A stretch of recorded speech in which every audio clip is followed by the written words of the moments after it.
All right, welcome to Halitics. I'm Hal Ginsberg. Yeah, there's a little trouble with the name, but no, not too bad. Hal Ginsberg, yes, with your Halitics program today, Thursday, the 30th day, that is, January 30th. Had to look, of course. And question of the day, how existential a threat is Trump? And I don't like Trump, and I think the immigration is the worst stuff he's done. I also am not a fan of the transphobic and the, going after individuals. I don't love DEI. I understand the impetus to shelve it, but to the extent that doing so means you go after individuals, make their lives tougher, I have a huge problem with that. And I think Trump, he's demonstrated that he can be very vindictive, mean-spirited, harm people. That's a terrible, terrible thing. And it's something that we've just got to recognize and, understand that his election, the election of somebody like him, is a direct reflection on the opposition and who your choices were, and they weren't good ones. Join Halitics on Facebook. Yeah, you see the little gift there. I hope you'll do it. It's a really great place to keep the conversation going. Do like, please, what we're doing here. You can just click the thumbs up. And finally, what I'll ask you to do as we continue forward in this program, when you get a chance, please do subscribe. And the easiest way to do that is just click that subscribe button bottom right. There's a little square and it says Halitics, right? So if you click that Halitics, I think that's how you'll best be able to subscribe. And we love it if there's a notification too. And yeah, my hair looks ridiculous. What is going on with that hair there? Maybe you should just watch, or I'll have to do something next time. I'll start my live stream or my video just a little earlier. I guess I can maybe close it so that my hair isn't sticking up quite as badly. I apologize for that. Tomorrow I'll have a shave. I'll look a little better, I promise. Okay, so before we get into just how bad is Trump and compare him with the alternative, because elections are choices. I always said that, you can bash Trump all you want, but if you aren't offering a clearly superior option, don't expect to win a lot of elections. We'll get to that, but this story really struck me. It's big here in the D.C. area where I am, DMV. I'm in Maryland, but very, very close to National Airport, where this crash occurred last night, and really a terrible, terrible tragedy. So a plane and a helicopter collided in midair just a few feet above National Airport. They're over the Potomac River, and the Washington Post had this pretty powerful, or very powerful image. Now, they actually have it in a video. You can go to their website and see it. I played it, but I didn't want to show you the video. It's pretty darn upsetting. But you see that flash of light? That actually is the flash of the plane and the helicopter colliding.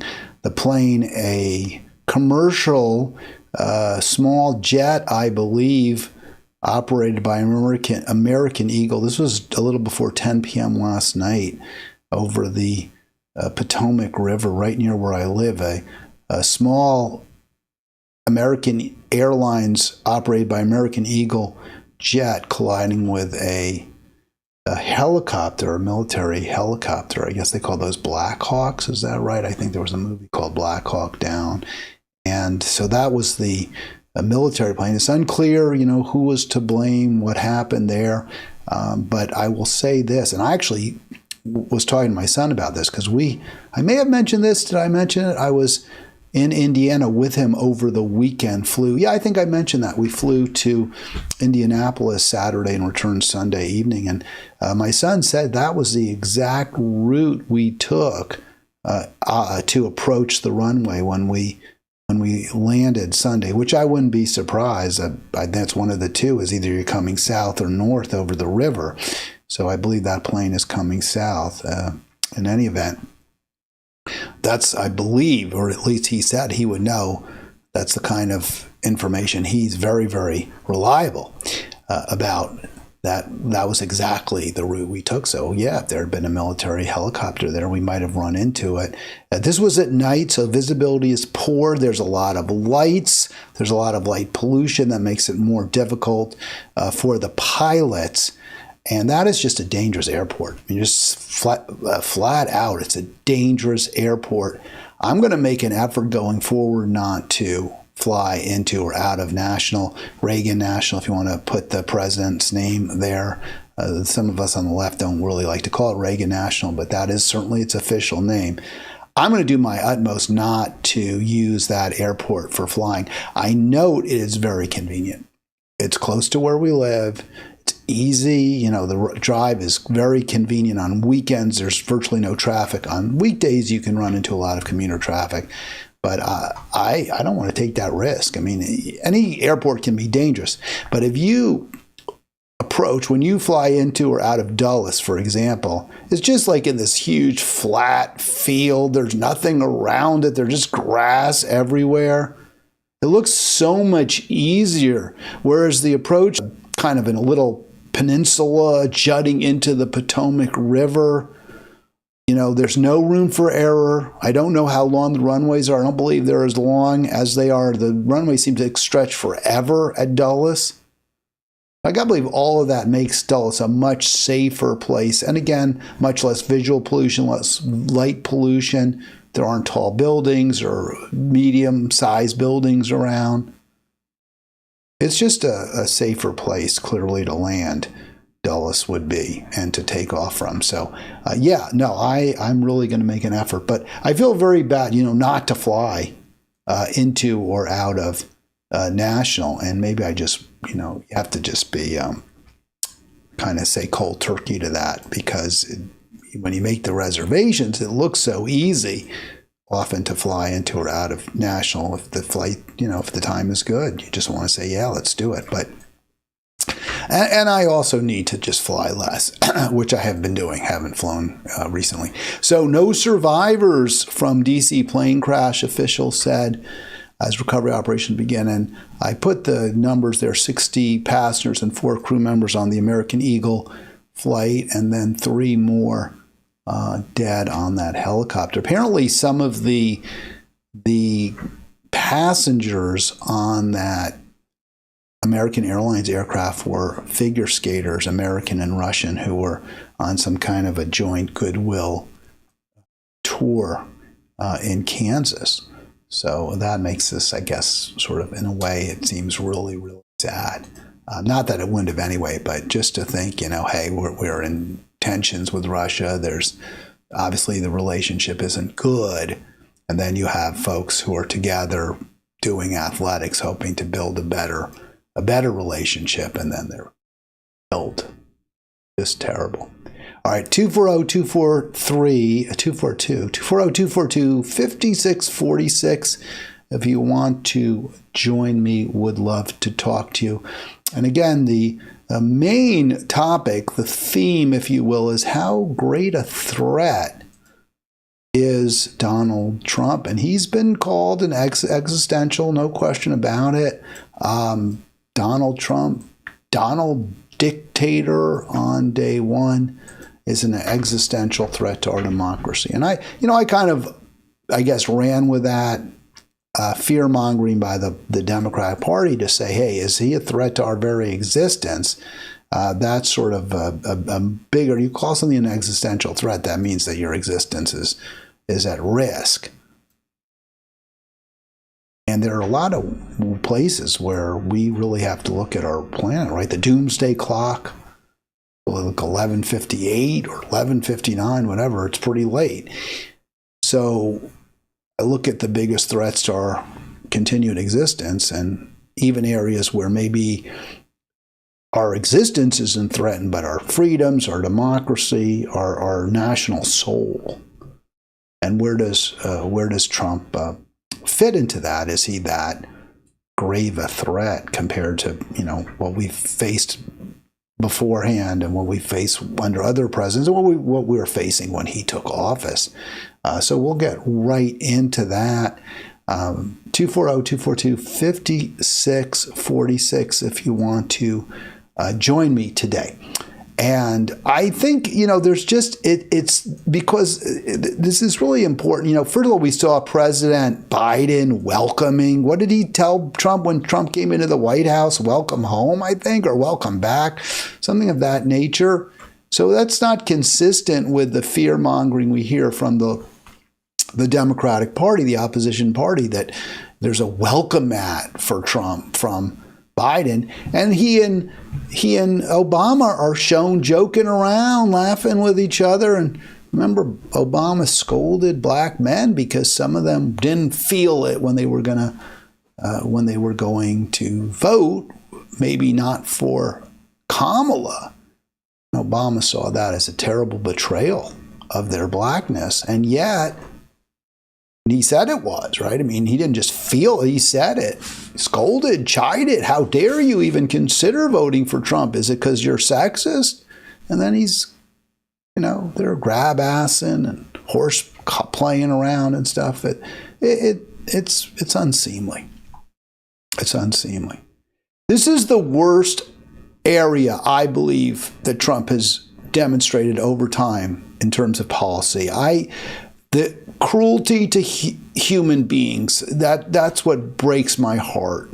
Not symbolism, what Musk may or may not have given a Nazi salute. And I understand the argument, well, if he's a Nazi, he's going to round Jews up and kill them, right? So if I saw evidence that there was possibility of that happening, I would be telling you that. I'm really afraid that. I have no fears as a Jewish person that Donald Trump is going to be rounding me up or rounding up other Jews and putting us in concentration camps or ultimately death camps, which is what the Nazis did. No, that's not a fear that I have. A fear I do have is seeing my country round up human beings, people who came to this country mainly because the United States ruined their countries, ruined their economies, turned their countries into fascist states, military dictatorships and the like, such as what happened in Honduras when Hillary Clinton was Secretary of State, such as the ongoing oppression by the United States of Haiti, especially, but not limited to, Hillary Clinton as Secretary of State. So these are people who come to this country because they're desperate, right? Many Haitians, many Hondurans, people from Guatemala, from many countries, from Venezuela, from Colombia, countries where our actions have done terrible damage, terrible harm to those countries. And I don't want to hurt those people. I don't want to ruin their lives. They've already been ruined. I don't want us to do worse. We know that Trump did terribly cruel things in his first term. This guy, Steve Miller, is a Nazi. He's a Jewish Nazi, but he's a torturer. He's like, hey, what's the cruelest thing? What's the most hurtful things we can do to these people? So that is a terrible, terrible aspect of Trump's first presidency, and clearly he's going to make it a centerpiece of his second. Now, all that said, and it's a lot, and it's a mouthful, the New York Times cannot help itself but to even exaggerate, to even as bad as Trump is on the immigration question, they still have to, I think, through their headlines, through their reportage, make him out to be an even greater demon than he is. And that's hard to do when it comes to immigration. So just this headline, the president suggested 30,000 migrants could be housed on the base. That's at Guantanamo, which is an absolutely terrible idea. I mean, first of all, this is an isolated base. You gotta stock it. We shouldn't even be occupying Guantanamo Bay. We should just pull out altogether. But it's very expensive. Everything has to be airlifted in. I guess they have a port. I'm not even sure. They can maybe bring some stuff in by ship. Why would you do that? Alcatraz was closed. That's like a little island in the San Francisco Bay. It was closed because having a prison on an island is, very expensive. It's not efficient. It's not a good use of resources.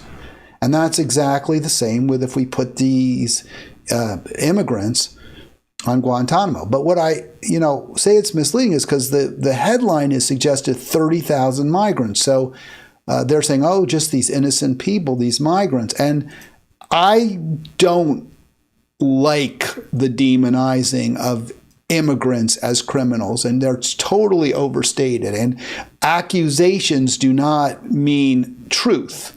But Trump, and let's just go. But just to continue with what the New York Times said before we get into what Trump actually said, what his actual words were, because it just seems over and over that the Times has to characterize what Trump says in the worst possible light. So they first claim in their headline, he suggested 30,000 migrants, right? So you think of that, you think migrants, people who just came here, they didn't break any laws, they're not a threat, they're not criminals, they're just migrants. How awful. And that certainly was my reaction. Then you read into the article itself, and the New York Times quotes Trump, or puts in quotes, criminal aliens who will be housed at Guantanamo Bay. But even the use of the criminal aliens in quotes there, which I do think it's accurate. He did use that term. But the way they put it in quotes suggests, are they really criminal aliens? They're dubious, right? They're sort of challenging his claim that they're criminals. Now, I would challenge it too. I think in a way that's fair, but it still misrepresents, what Trump actually said. And this is what the Times does. That you take a guy who's, demonstrably very problematic in a lot of ways, but then you overstate and you exaggerate and you put everything in its worst possible light. And then you're surprised people don't believe you. People have a bad opinion of the press, and people reject your editorials. I mean, who can be surprised that happens? And it's really doing a disservice because the policy, Trump's anti-immigrant policy, is terrible. It's wrong.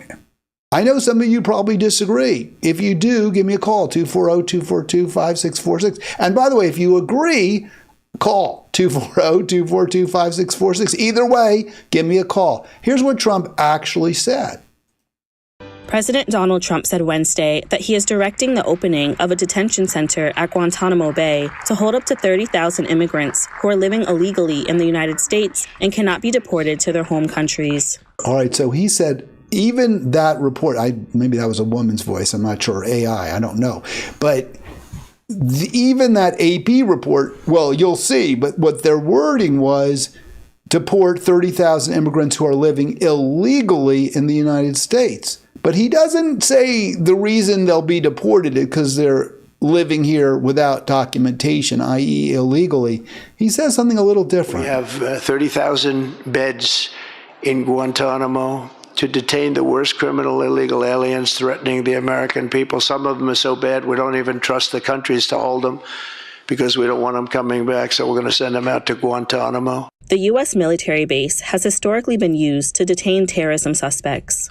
All right, so I'll stop it. So it's a really bad space. You just saw it, the barbed wire, and I think Trump even said they'll use barbed wire to keep those immigrants there. These are people, he says, we're so afraid, they're so bad. I guess they are the, quote, murderers and rapists that he's fear-mongered about.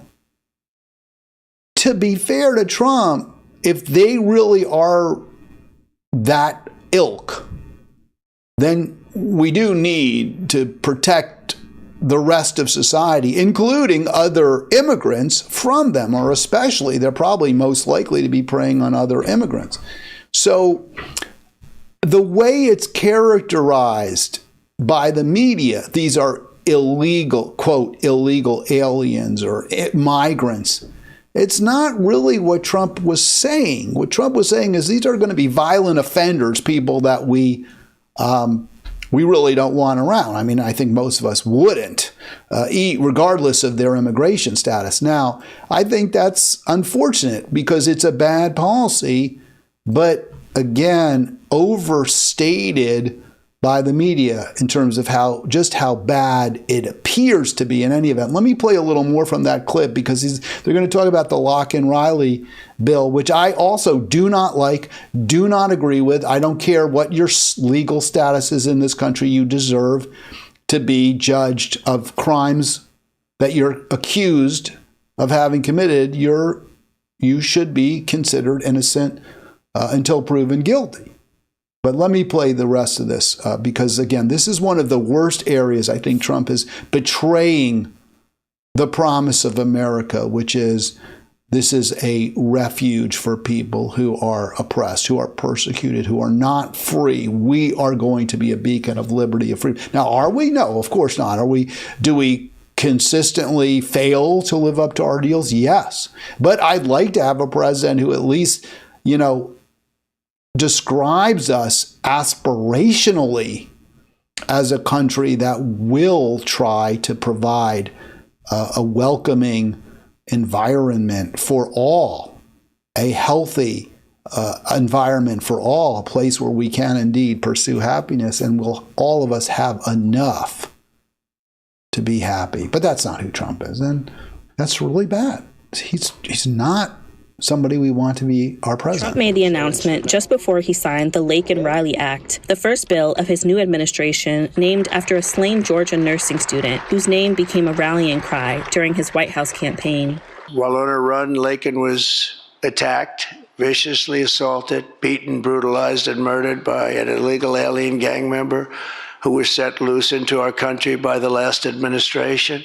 So I'll stop it because this is just that hyper-partisan, xenophobic, jingoistic nonsense that, again, really shouldn't have any place in our politics. And I think it's very unfortunate that this is what we're seeing. And is it an existential threat? I don't know that our very existence is threatened, but many families will be destroyed by his immigration policies, as many were during his first term. So that is a very, very problematic. Now, are there reasons to restrict the number of people who can come to this country? I certainly understand those, and we have to deal with a problem. But his way of dealing with it is a terrible one. I would just note the Lake-and-Riley bill, as I understand it, and again, I don't support it, but if you're arrested for committing a violent crime, or a property crime, depending on the value of the alleged theft, and you're not in this country legally, then there's no, under Lake-and-Riley, there are very few, if any, protections, and people could just be disappeared, right? Oh, I saw that person come into my store, they stole a watch. And then the next thing, they're whisked into the police station, their records are checked, and ICE comes and puts them on a plane, I guess, under the Trump scenario, presumably, not what he said. These are supposedly the worst of the worst. Could they go to Guantanamo Bay? Maybe. It's not good. It's a very problematic, wrong-headed, misguided, cruel policy.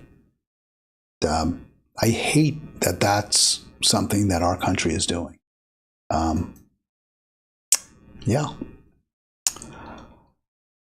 Trump's policy, the stuff, the transphobic stuff is just very, very problematic as well. Some folks in the trans community don't like me. I've been criticized by them. I pointed out areas where I think they're misguided. I had on a trans politician, a doctor, and surprisingly to some, I guess, she and I agreed on a lot, except the one area where we really disagreed was on Gaza, where she is a staunch supporter of Israel. I couldn't understand that. That really upset me. But when it came to the issues that impact on the trans community, especially trans girls and women in male sports. In female sports, right? Trans girls and women in female sports. There was basically a meeting of the minds between us. I don't understand why there's any question that trans people can serve honorably, effectively, and appropriately in the military. I just don't get that. I don't know why this is an area, and I can't stand it. If you're serving our nation in the military as a trans person, and you're trans, so what? I don't, how does that matter?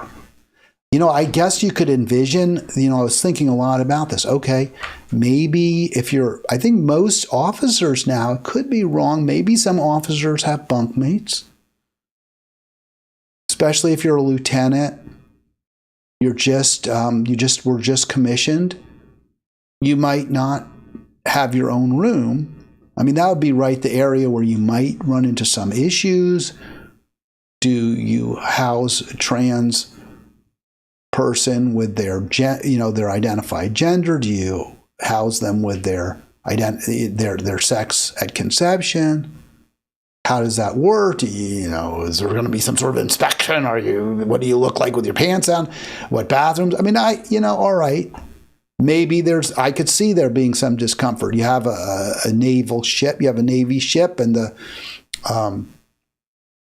gobs are in their hammocks, right? It's a big room with a lot of hammocks. But, I mean, really, is that going to be such a problem? I would think within a day, any discomfort is largely done with, is largely over. Maybe for women, you have to say, okay, for female enlisted persons, there has to be some, so that they're feeling comfortable. But I don't see this as a reason to keep people out of the military. It just doesn't make sense. It's wrong. And a trans activist who I follow a little bit is very, very upset about this. She says that, her humanity is being questioned, her decency. And I can understand why, based on the actual policy announcement, they would feel that way. She would feel that way. This is just wrong. It's appealing to the worst aspects of our nature, our fear of the different. I'll come clean. To me, it is I don't really get it. I'm going to try to see all sides of this. I don't, the trans thing.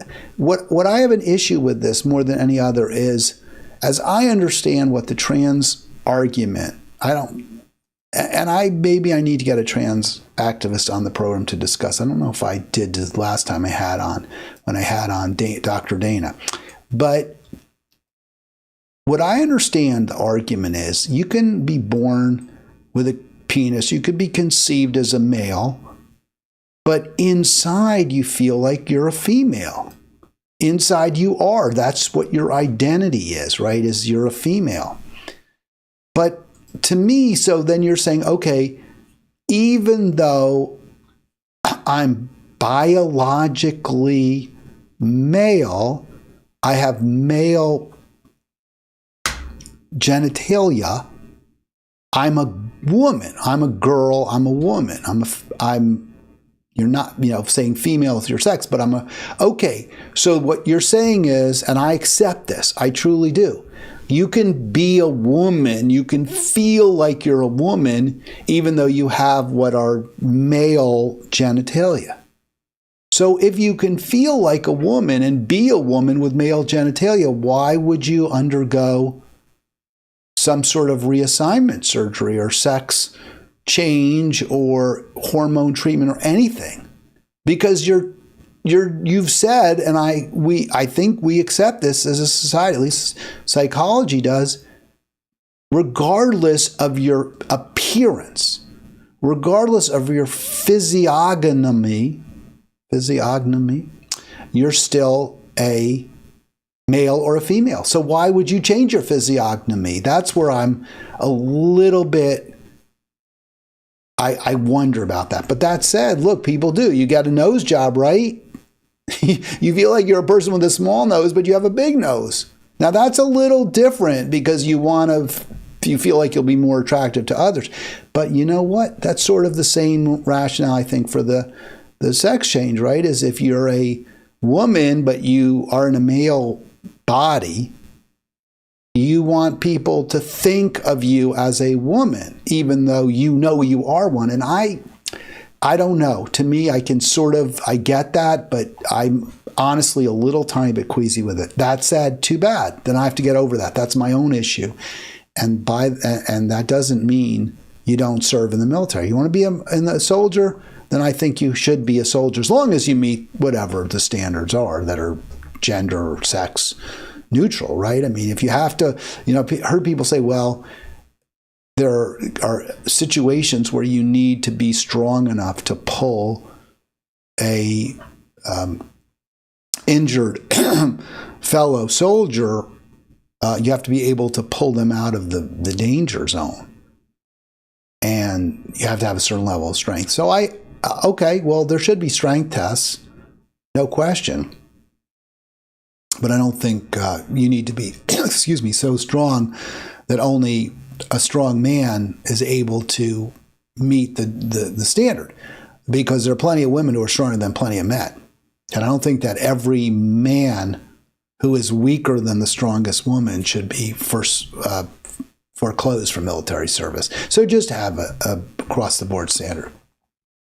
What the standard of what the new military or army handbook says now is adoption of a gender identity inconsistent with an individual's sex.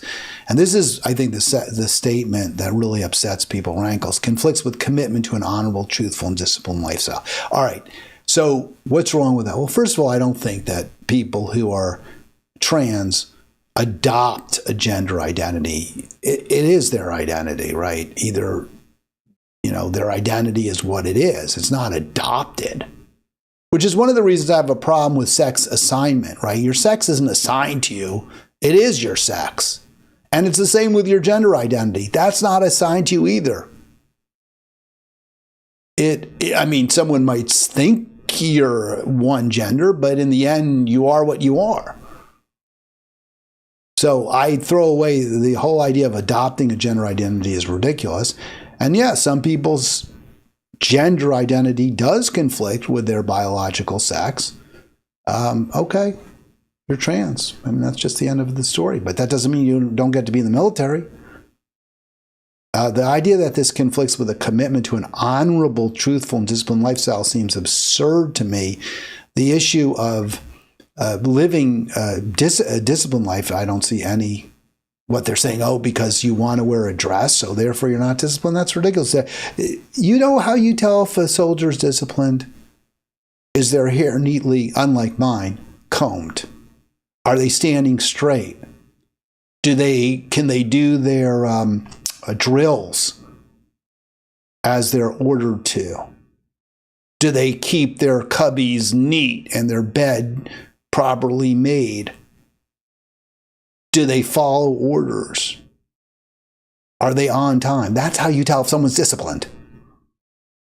Not whether they want to wear underwear that supposedly isn't consistent with their sex. It certainly has nothing to do with honor either. Now, the truthfulness, what I heard one host say is, it's more truthful to be your real self. You're telling the truth about yourself.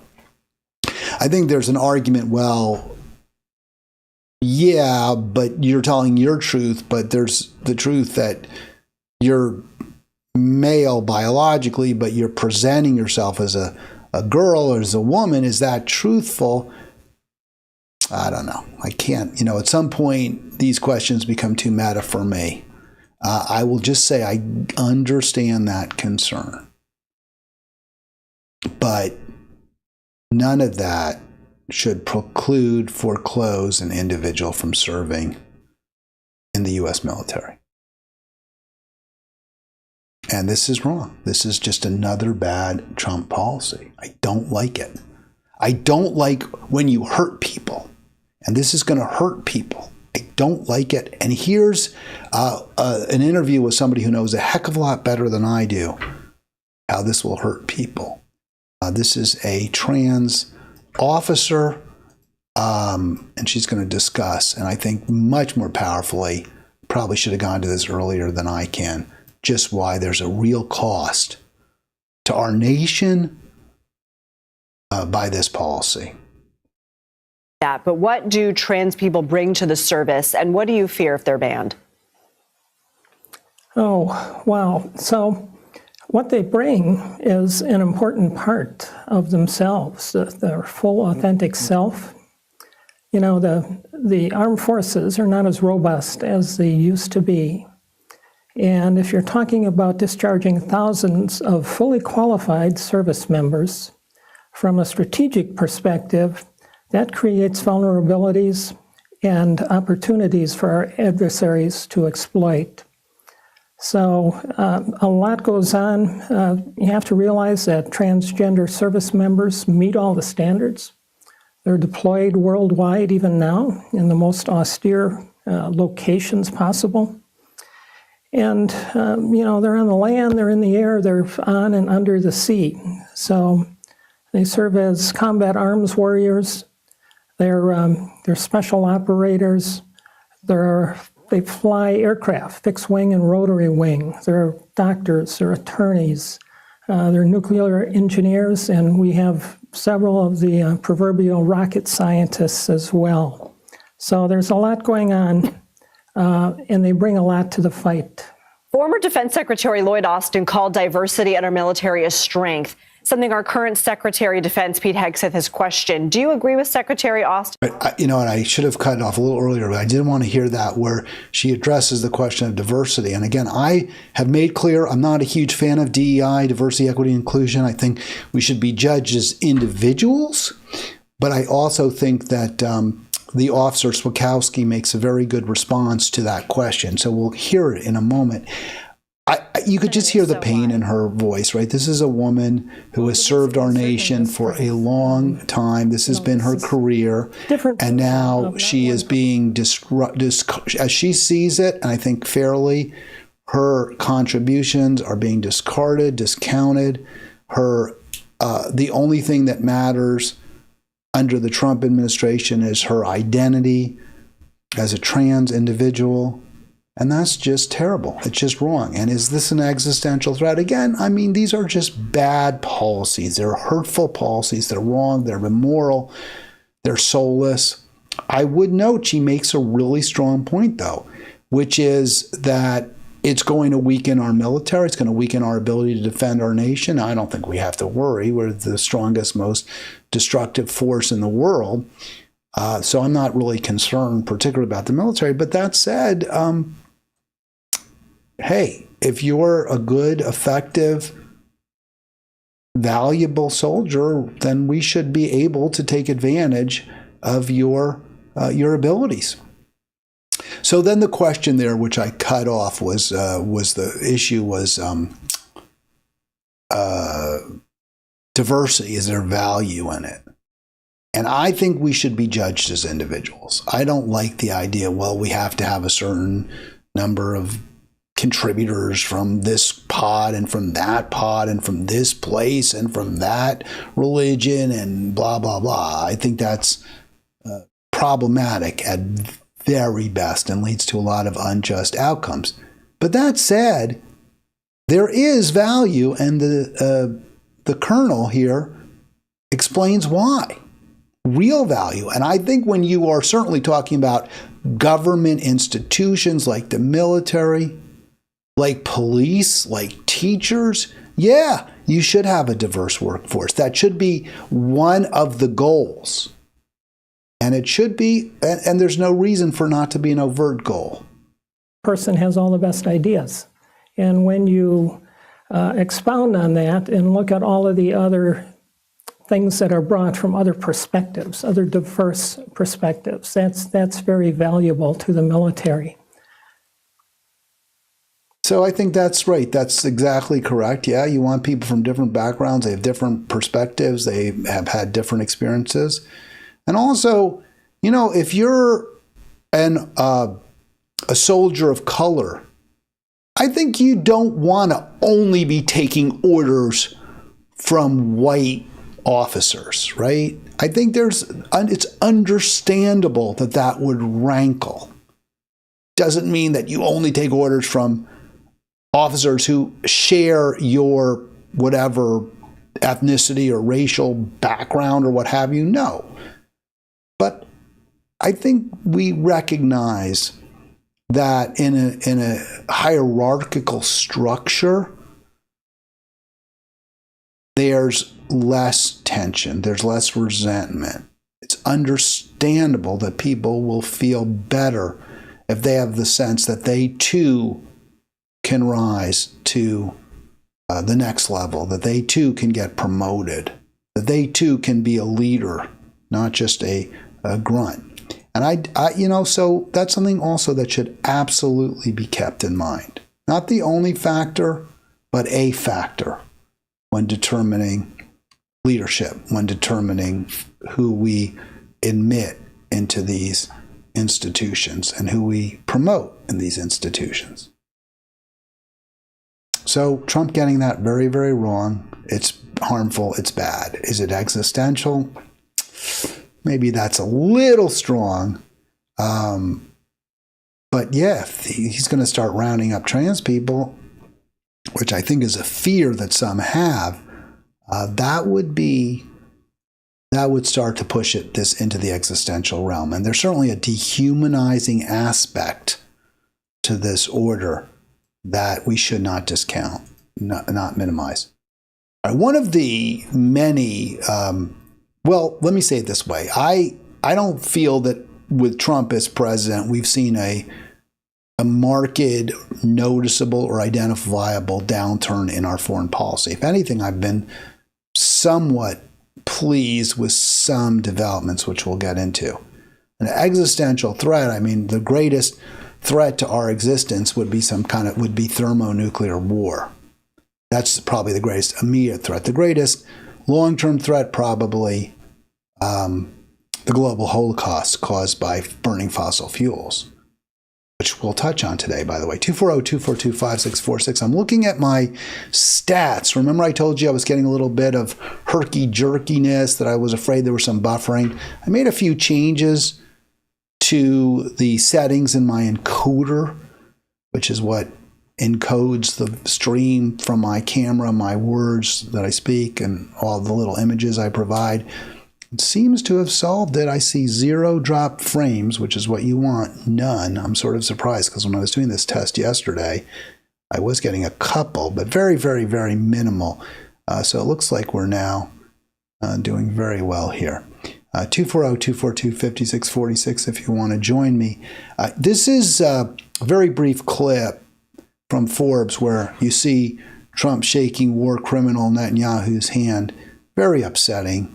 A real area, where you could definitely see that threat, the existential threat, rearing its head.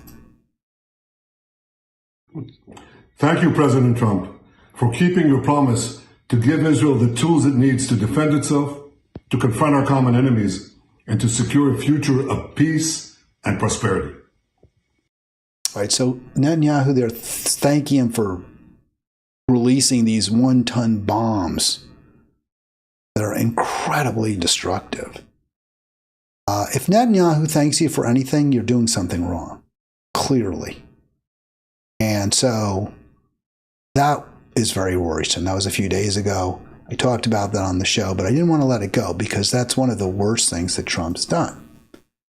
But again, to the extent that it's an existential threat because it could lead to more killing, right? And maybe not to our existence, but the existence of the people in Gaza being, completely ended, eradicated.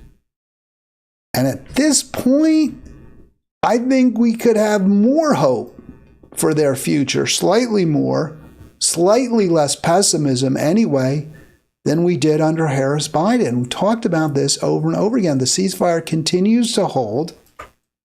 And it's not fair, it's not correct to characterize that ceasefire as something that Harris-Biden put together. Their negotiators may have set the outline for it, but despite tirelessly working night and day, as AOC claims Harris was doing, she never got it anywhere near the finish line. It took this guy, Witkoff, Trump's guy, to make it happen. And look at this. This is from yesterday's paper, rather.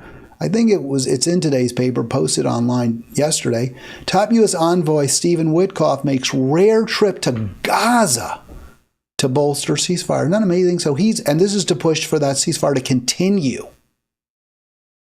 I read somewhere, I couldn't find it, that Israel was really unhappy about this, that they didn't like the fact that Witkoff went to Gaza. I couldn't find that for today's program, and I'm sorry about that.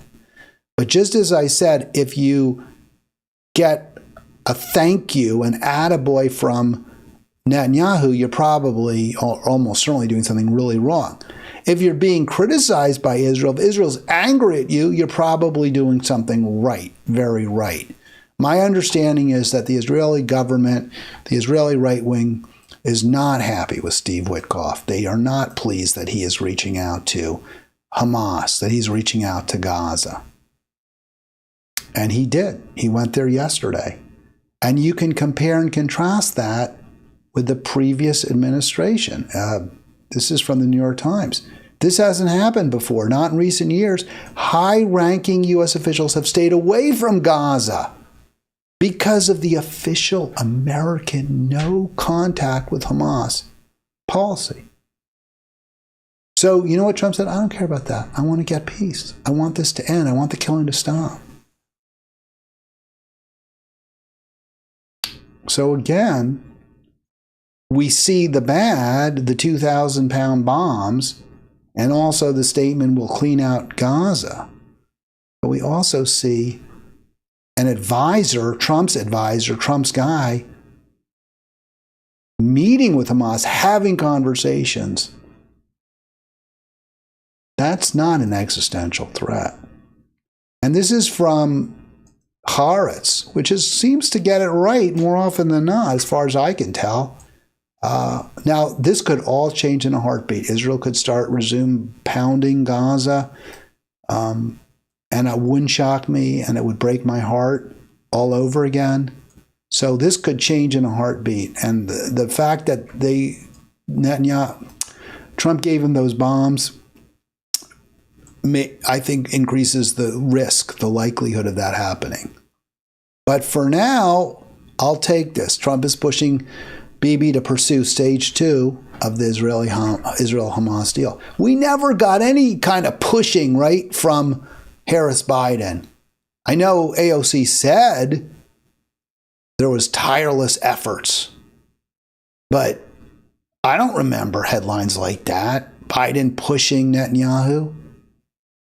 Over and over, our officials, the Democratic officials, the Antony Blinkens, the Lloyd, the Gates, right? Is it Lloyd Austins? Why do I think of Gates? There was a Gates.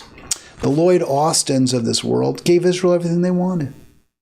There was that conversation about maybe we'll withhold aid if we conclude that Israel is withholding supplies, keeping them out of life-saving supplies out of Gaza, which they are, which they were, which they have. I mean, I guess now they're not as badly. And yet nothing happened. There was no change in policy, nothing. So in this area, the fear that Trump would be an existential threat seems not founded, at least not yet. But that could all change terrifying. And this is the existence of the Gazan people that's largely gone, right? Their homes, everything's rubble. Trump said it looks like a demolition site. That all happened, or almost all of that happened it all happened under Biden. There have been some Israeli military action in Gaza. since the ceasefire, but very little, nothing like this. The ceasefire is held.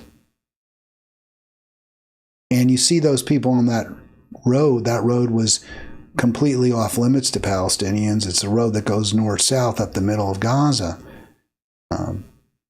Now, there's some freedom of movement. I just think we need to be fair. We need to treat the facts as they are. Not use, overheated rhetoric, exaggerate, misrepresent. Just tell things the way they are. So Trump's drill baby drill was terrible. And if we had, and I told you, of course I didn't vote for him. I would have voted for Harris if she had credibly stated that under her administration she was going to stop supplying arms to Israel. She would stop supporting Israel. She never said she'd do that. She had to do it credibly, so I would have had to have seen something beyond just simply empty words. But that would have been enough because that was such a great evil. The genocide that Harris Biden enabled, supported, pushed. But I would have, because of policies like this that Trump was going for, right? An end to Paris Treaty. This is long-term the greatest threat to humanity. Not all human life, but much of it. There already have probably been millions of climate deaths and many more millions of climate refugees. Maybe I'm exaggerating with the millions of climate deaths. That may not be fair, but there certainly have been many thousands of climate deaths, and there are probably millions of climate refugees. Even folks are saying that the wars in the Middle East, the tension there are in part over water. So Trump, let's drill, baby, drill. Terrible, as bad as it could be. But even then, compared to the Democrats, Harris was all in for fracking, remember? Oh, we can frack and be economically, we can frack, I think she said sort of like in an economically efficient way. But again, that's not why you frack, that's not why you don't frack. You don't not frack for the economy. You don't frack. You don't frack for the economy. You don't frack because you want to save the planet. But as bad as Trump's policy is, and he basically gives the oil companies everything they want, it doesn't seem to matter. Under Harris Biden, so much oil has already been extracted. The oil companies don't want to extract anymore. They're not even making any money because the environment was so not profitable, but the environment was so pro-drilling under the Democrats that there's a surplus now. There's so much oil that they don't want to anymore. It would just flood the market even worse, and their prices would drop even more. Now, one argument you might say is, well, it's really deserves, it's good. Harris Biden did a lot to encourage conservation and reduce consumption, and that's why prices are low. People aren't consuming as much. But that's not the case. We're at record levels of consumption, but we're also at record levels of production. So the production is so high as a result of Harris Biden policy and Trump policy and Obama policy. But there's no change on what's most important. We used to say when I was an organizer, you have to keep it in the ground. You have to keep it in the ground. Well, neither party is about that. There's not going to be any more extracted under Trump than we've already seen under Harris Biden, apparently. Now, obviously, this isn't good enough. It's not enough to simply not drill anymore. You have to actually drill less. You have to actually reduce consumption. You have to reduce production. And Trump's not going to do that. So he's not going to protect us. He's not going to save us from the onrushing cataclysm that both parties have promoted. But it doesn't appear that his policy with respect to fossil fuels is going to make things noticeably worse. They're already virtually as bad as they can be. And that kind of goes to what I was saying about genocide, why I wasn't particularly worried that Trump would be worse than Harris Biden, because how much worse could you be? And it's basically the same when it comes to fossil fuels. How much worse could you be than Harris Biden? It's kind of hard to imagine. And at this point, the answer would be maybe not much worse, because the oil companies already got everything they wanted out of the ground while that motley crew was in charge. Yeah, let's just do this story. We're basically at the end of the hour, and I've got something I can talk about this tomorrow, but I did want to just briefly touch on this because it's not exactly about the existentialism of the Trump threat exactly. It's just we need to go in a different direction. The fact that Trump isn't noticeably worse on a lot of these policies than Democrats, and he is worse. He's worse on immigration, but they were bad too. Democrats broke up families too. Democrats, as I think Arlen mentioned on Monday, didn't, pretty much allowed a humanitarian crisis to develop at the border.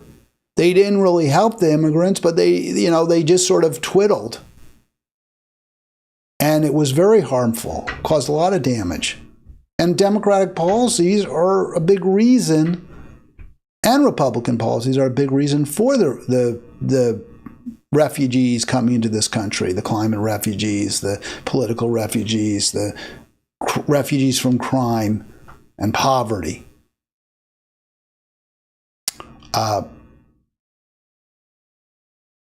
So the argument here isn't Trump, and Trump clearly worse on the trans issue.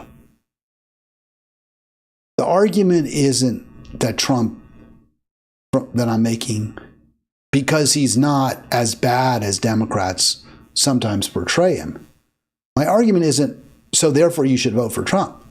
My argument is, hey, he's not really any worse, or at least he's worse in different ways than the Democrats, who are also worse in different ways. And we have to go in a different direction altogether. That both parties are awful. Don't believe me? Here's Amy Goodman, Democracy Now! Or not, well, it's not Amy Goodman, but it's Democracy Now! So let's play this. Military claims it killed Deif in a July airstrike. The ICC arrest warrants come a week after a UN Special Committee found Israel's actions in Gaza since October 2023 are, quote, consistent with genocide, including using starvation as a weapon of war and recklessly inflicting civilian casualties. In related news, on Wednesday, the United States vetoed a Gaza ceasefire resolution at the UN Security Council for the fourth time, and the U.S. Senate rejected a resolution brought by Senator Bernie Sanders that sought to block the sale of U.S. tank rounds, bomb kits, and other lethal weapons to Israel. 19 senators supported blocking the arms. All right, so that's from last year. A few months ago, I think that was during the lame duck session, where the ICC issued arrest warrants for Netanyahu and Yoav Gallant for genocide. And rightly so. There's no question about it. The evidence is overwhelming that they're guilty of genocide. And there's immediate bipartisan jump to protect them, to protect Gallant and Netanyahu, that is, from paying the penalty for their crimes. Now, there was a bill that Republicans proposed a couple days ago as a result of that ICC, of those ICC arrest warrants, to sanction the International Criminal Court, to stop the U.S. from doing business with anyone who, does business with the ICC, and fine, I guess, people associated with the court. I'm not sure what they could do. I'm not sure what, would be the argument for the legal argument that they can sanction the court itself. We are not a member of the court. But I was somewhat pleased and surprised to see this headline that the Democrats said, no, we're not going to go along with the Republicans. We're not going to punish the ICC for this. We're not going to sanction the ICC. That seemed like the right direction. And actually was on the Hill, I told you yesterday, trying to get senators to rally behind a Rand Paul bill to pull our troops out of Syria, where they absolutely don't belong. But I also spent a moment in several of the offices that I visited, or in all the offices I visited, because I only visited Senate Democrats, to thank them for voting not to sanction the ICC and to urge them to continue to pursue that policy. That the ICC should feel free, should be free without pressure from the United States to issue arrest warrants for war criminals, even if those are war criminals who are leading an ally of ours, Israel. So I spent some time thanking through their receptionists. The only Democrat who voted for the sanctions was Fetterman, right? And I didn't go to his office. But, when you look into the details, Democrats don't deserve a lot of credit, because the ones who voted against the bill didn't do so because they argued, well, there's been a finding that, a credible finding that Netanyahu and Gallant are guilty of genocide. They have used starvation as a weapon. They have failed to hold their soldiers accountable for shooting children in the head and the like. So, let them stand trial, let them defend themselves. But that wasn't the argument. The argument by Democrats against the bill was it's too broad. It doesn't only go after those who sanction Israel. It's not only targeting those responsible for the arrest warrants for Gallant and Netanyahu. It also targets U.S. technology companies who provide services and weren't responsible for this. So what is the Senate Democrats' concern? Technology companies, others, there's going to be some war criminals we don't like, so we want to make sure we can punish them like Putin, right? Because they want Putin to be charged with war crimes. We don't want to completely defang the ICC. As long as they're going to punish people we want them to punish, that's fine. But we absolutely do want sanctions against it for issuing arrest warrants against Netanyahu and Gallant. So is that admirable? Is that something that Democrats should feel proud of? Hey, we took a stand for the rule of law. Except you didn't. You didn't say, no, they shouldn't be sanctioned. The ICC should not be sanctioned. ICC attorneys, ICC staffers, ICC companies shouldn't be sanctioned if they go after Israel. You didn't take that position. You said they should go after. They shouldn't be allowed to go after Israel, but they should be allowed to go after everyone else. I don't think that's an admirable position. I don't think that's a position that's calculated to make the American people find the Democrat Party appealing. I think it's just pure politics. And I think what also happened was they heard from AIPAC, and AIPAC said, no, you guys can't be against this. The ICC isn't allowed to target Israel. The ICC isn't allowed to go after Netanyahu and Gallant, no matter how evil they may be. And look, Democrat Shaheen was so desperate, so eager to impose sanctions against those at the ICC who went after the war criminals Golan and Netanyahu, that she tried to negotiate changes with Khan. She was like, hey, Tom, let's work together so we can make sure that Bibi's protected, so that the genociders won't face any penalties, which, by the way, was one of the only threats, one of the only viable disincentives we had to stop the genocide was, hey, you're going to go to jail, you do this. Democrats want to take that threat away, stop it. Are they really any better? I want to put this up real quick. So these were senators I highlighted here. This is a press release last night. And I was just sickened to see this. I just really, really turned my stomach.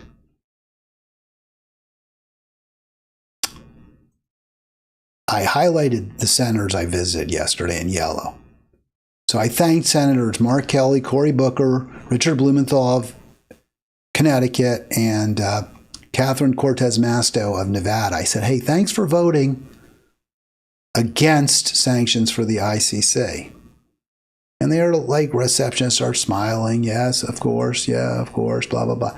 And yet they issue this press release that says, no, we want them sanctioned. We just don't want them sanctioned for anything but targeting Israel. And the blue, Wyden, Gallego, they're supposed to be Ron Wyden, Ruben Gallego. They're supposed to be progressive. They're totally siding with the Republicans on this. That's your resistance. Their statement, disgusting, despicable. As pro-Israel members committed to protecting and strengthening the U.S.-Israel relationship, well, how much stronger does it need to be? Or do we just deliver 2,000-pound bombs? As pro-Israel members committed to protecting and strengthening the relationship, we are troubled by the ICC's outrageous political targeting of Israel and its leaders. Complete nonsense, complete BS. None of it's political. The arrest warrants were for specific actions, specific policies that have led to tens of thousands of deaths of innocent people. There's nothing political. There's nothing outrageous. It's not, I guess it is fair to say the court's false equivalence of Israel's defense of its people with Hamas's barbaric action on October 7th is an affront to human conscience. I guess it is a false equivalence if you're saying that Israel's ongoing 15-month genocide against defenseless people is anywhere comparable in any way to what Hamas did, which was bad. Israel's ongoing use of sex as a weapon, starvation as a weapon. Hamas didn't do that. And Hamas probably killed more police and military people as a percentage of those killed, even on October 7, than Israel has in its 15-month genocidal pogrom. So it's an absolutely disgusting statement by Democrats. The idea that somehow Trump is worse than these people, yeah, you haven't sold me. I don't like a lot of what he does. I think a lot of it's really, really bad. But we need to move in a very, very different direction. And here's final words from those senators. We are eager to sanction those responsible for anti-Israel action. In other words, those who want to hold accountable criminals. Can you imagine if in 1945 there was a bipartisan movement in this country to shield the Nazi perpetrators of genocide, that there was an effort to sanction Judge Jackson. I believe he was one of the lead prosecutors, American judge who was sent to Nuremberg, Judgment at Nuremberg, the movie, to prosecute the Nazis. Can you imagine if there had been a bipartisan movement to sanction Jackson for prosecuting the Nazis? That's what these people are doing. That's what this consortium of Democrats and virtually every Republican is doing. They're saying, we will hold genociders unaccountable. Forgive me for not buying into that. All right. Have a great